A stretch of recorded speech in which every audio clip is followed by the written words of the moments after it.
Do you ever find that sometimes you're just really excited to create a scrapbook layout because you know it's going to turn out super cute? Well, today's the day because I am documenting some photos of my mom and I am excited to tell this story. She loves decorating, so I stopped by her house just to say hi. These are our last Halloween season. She was in the middle of decorating and she just looked like she was having so much fun. So we did a little impromptu photo shoot, and these are going to go beautifully with the Halloween Memories collection. She insisted that I get in there too. She's like, come on, we need a photo of you also, but the rest of them are all of her.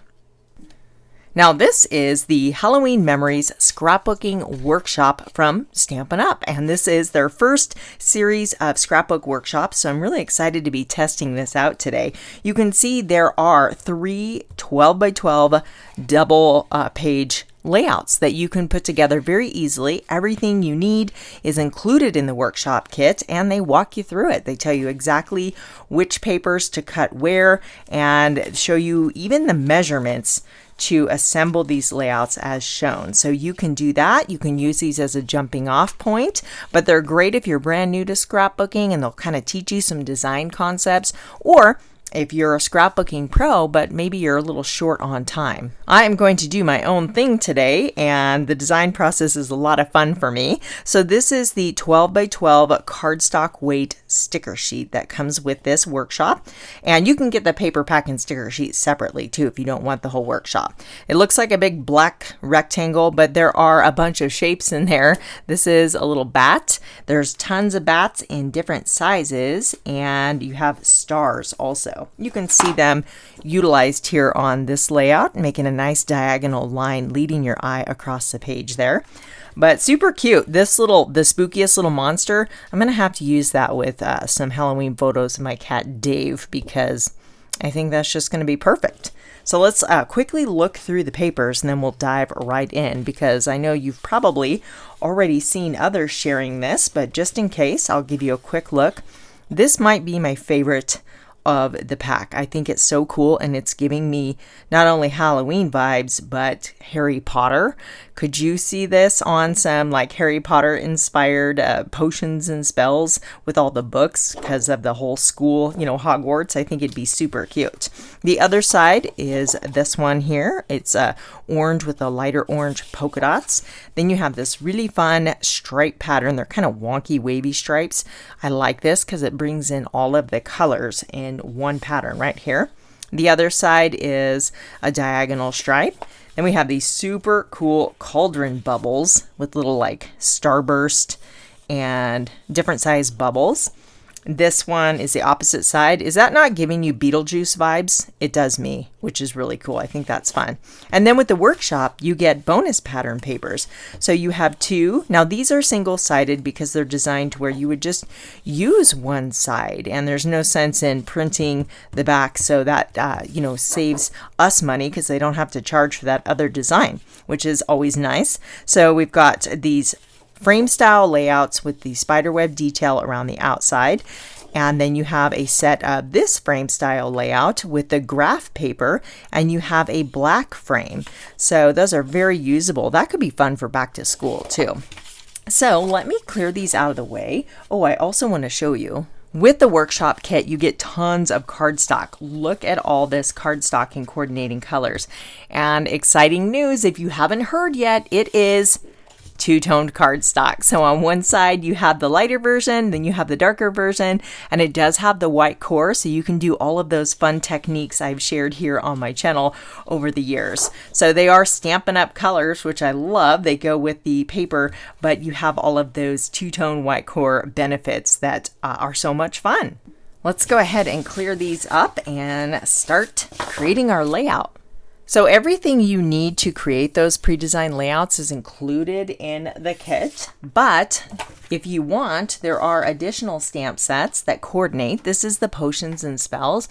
I actually bought this a couple months ago. It came out as an online only special, and I just thought it was the cutest with the cauldron and the cat. We've got a stack of books that coordinate with that pattern paper, and then some great a little hocus pocus, happy Halloween, double toil and trouble, and then these bubbles bubbles you can put in the cauldron, separate bubbles, so you can like random stamp them on the page. And I did get the die set, which has a whole bunch of additional dies. So you can cut out bubbles, there's some slime, which would be really cute under some photos, and then dies to cut out the different stamped images. So these are going to be fun to use. Love the little broom. And then there's a Halloween Memories title stamp set. So Trick or Treat, Spooky Fun, Wickedly Good Times, and then October 31st. So again, you don't need those if you want to create these, but you know me and my stamps. I just can't resist a good stamp, and who doesn't love very usable titles? This is something you could use over and over again each Halloween season. So I've already done a little brainstorming, and I think I want to use this paper. Now I'm going to use it in a way that I probably will only need one. I'm going to cut it in half and then have it on the outer edges of my layout. But we're just going to bring in two for now to see what that looks like. So I'm looking at the colors in these photos. We have, of course, black. My mom's in a neutral top. And you see some orange leaves, and then in the gauze of her hat, I'm kind of seeing a little hint of purple. So let's bring in the purple and kind of see what that looks like behind here. Let's use this one. You can see right there, it just really brings that color out, and I think it's a lot of fun. It's a vivid color, and we can bring in orange for our accents, and then we've got greens in the photo too, so maybe we can incorporate some of the greens. So I'm thinking of maybe something like this. So if we butt these together, and we have one that we cut in half, one 6-inch sheet, and then we can cut this one in half and have 6 inches on either side. That should work well. And then we can do some different things with our photos. So these are 5.25 by 4. And then I've got a 4x4 and a 3x4. So I know that she's looking in this way. So I want to put this one on the left-hand side. So she's looking into the layout. This one here, kind of the same thing. She's tilted into the layout there. And then these are all kind of straight on.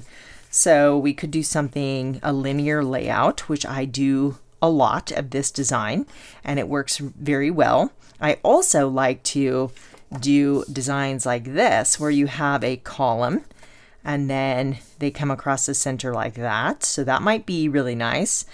So you want to consider your title and your embellishments, and I know I want to use that little cauldron to create a fun cauldron scene here.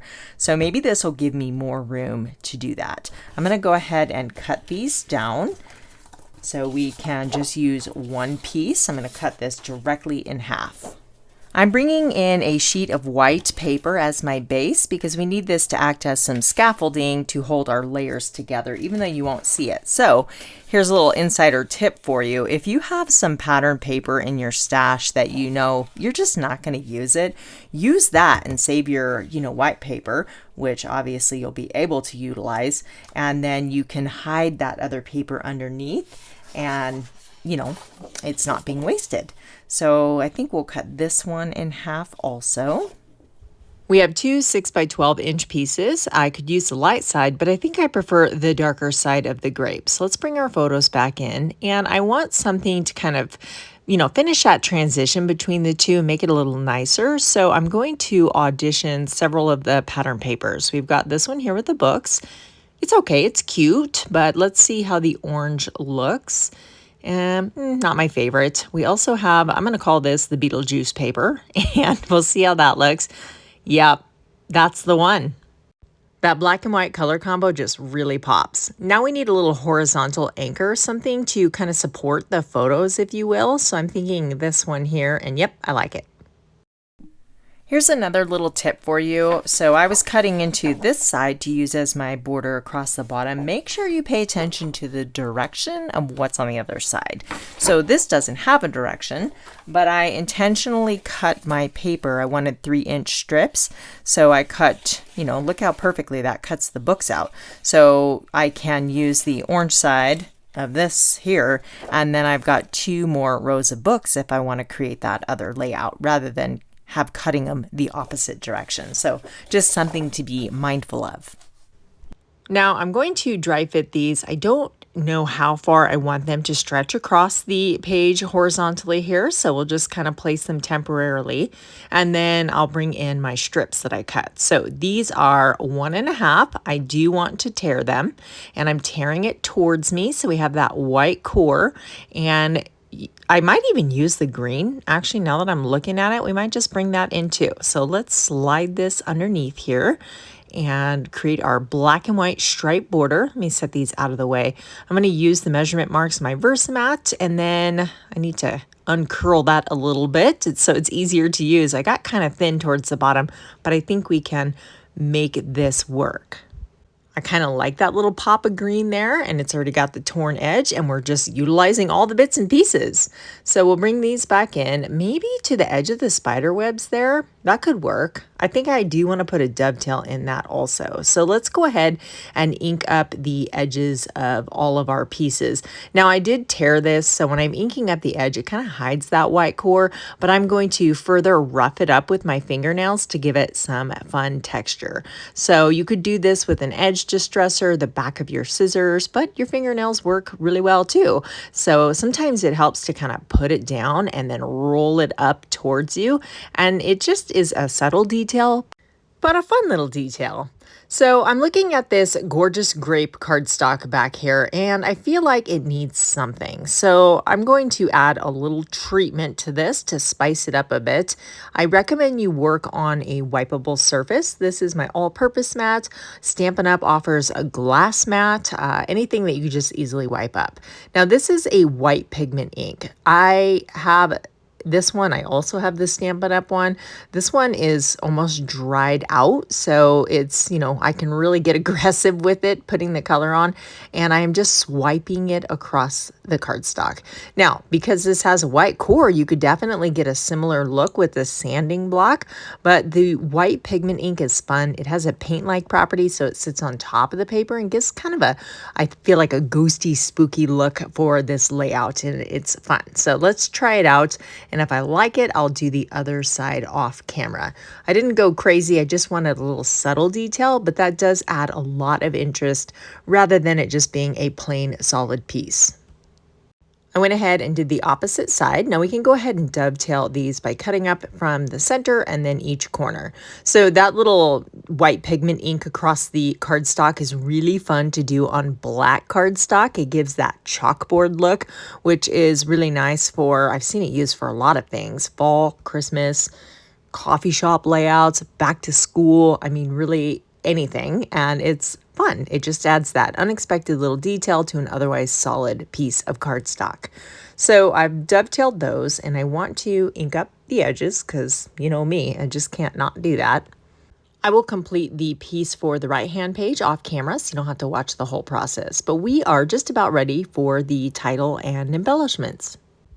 So looking at the sticker sheet, there are quite a few titles. We've got So Spooky, You Cast a Spell on Me, Halloween Memories, but we also have these titles here, and I'm thinking this one, Wickedly Good Times, is going to fit right here directly on the pattern paper where my photos are creating kind of a shelf, and I have done something to make my life harder.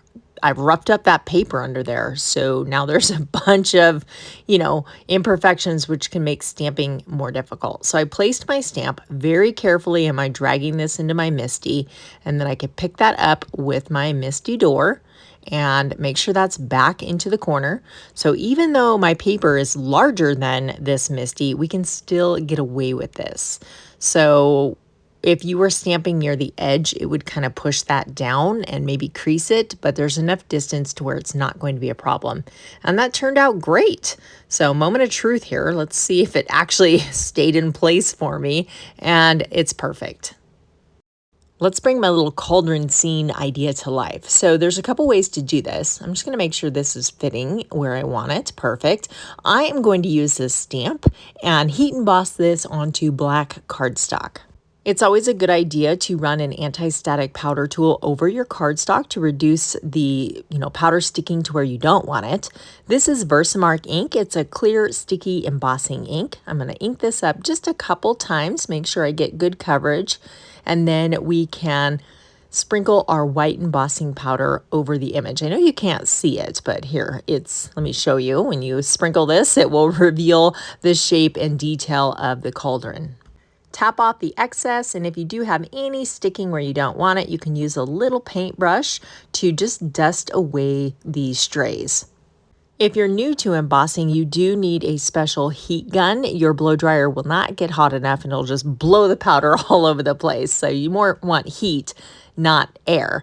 So I've let this warm up but for about 30 seconds, and then you just move it back and forth from the front to the back. And when you do that, it kind of helps prevent the paper from warping, and you can see that powder melting, and it just looks so cool. This never gets old. Alternatively, you can use the die to cut out a cauldron, and there's dies to create handles too if you don't want to use the stamped image. Let's use the broom too. I think I'll go ahead and die cut those while I'm die cutting this one because they're so cute. I went ahead and die cut some slime. Wouldn't that look cute underneath the photos too? So I'm going to use it on my cauldron. I've got the broom here, and I've cut the broom from crumb cake and pecan pie for the handle.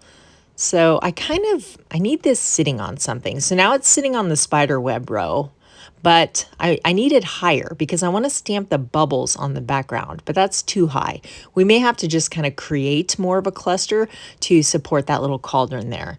So this is Granny Apple Green, which is a coordinating ink color in this collection.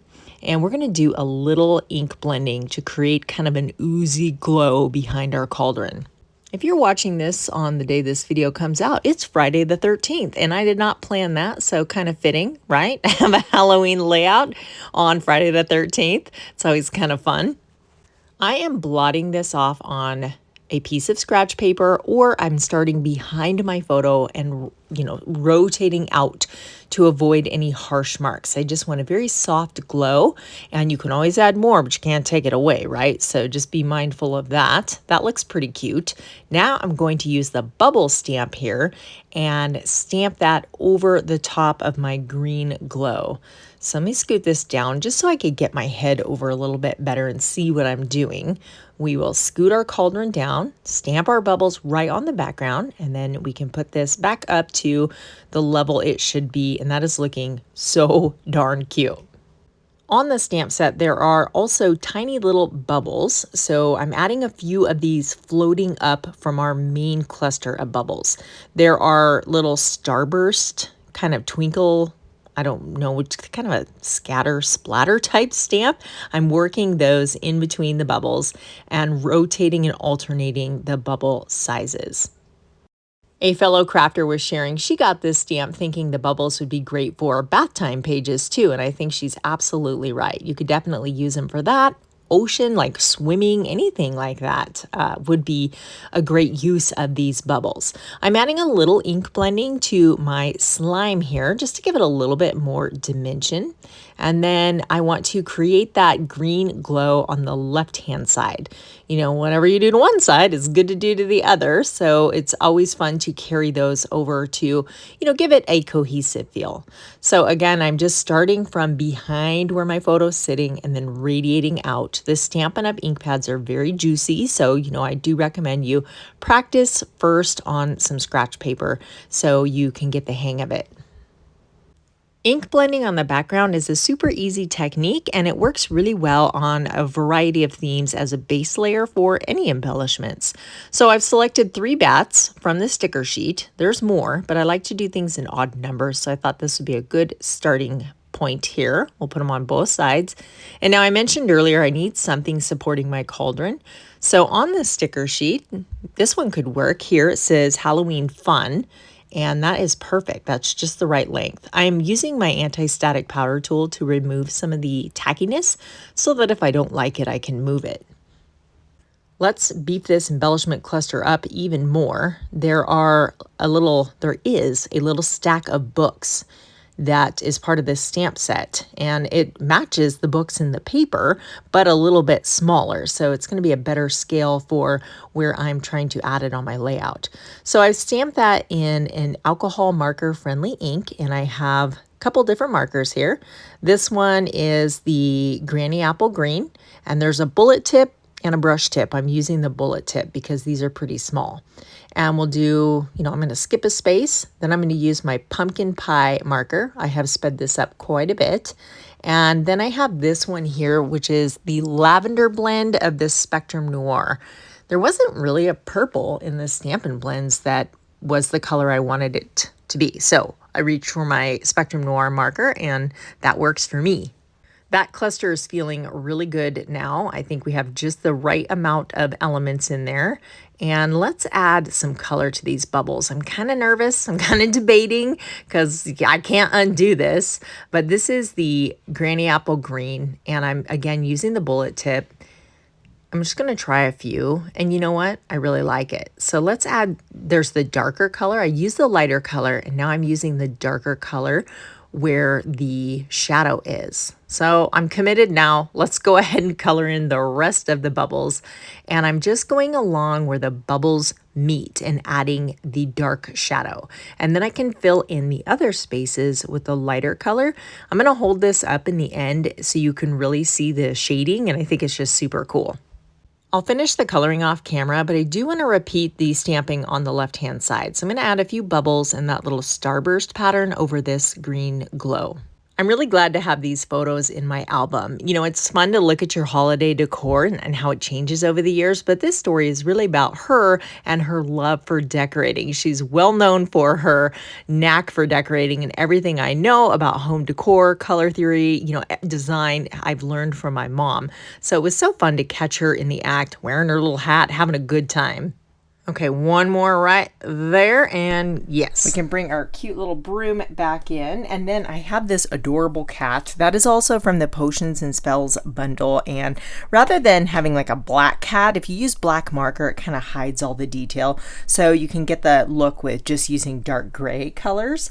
And I want something up here, so I was thinking maybe this little kitty, but I don't want it by itself. We need to build up some layers.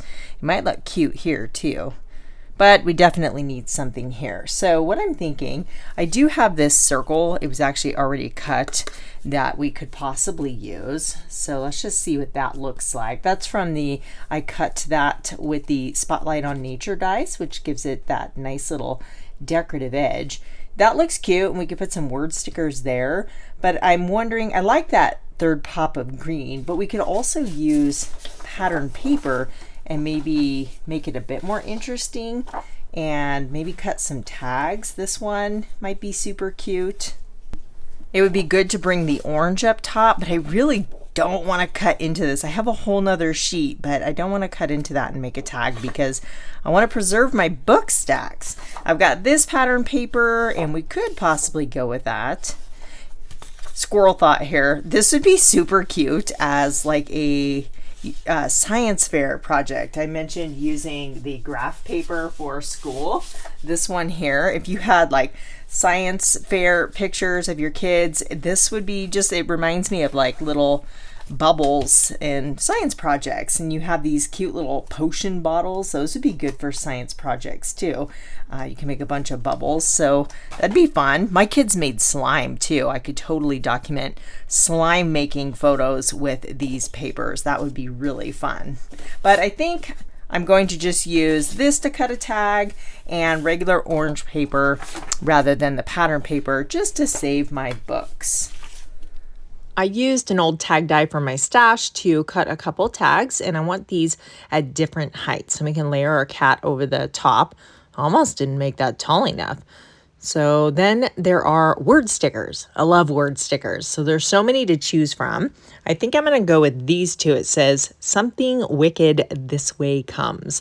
We'll have a little pop of white and layer those over the tag. So I think that's going to look good, and go ahead and add a little adhesive to these and get them tacked down into place.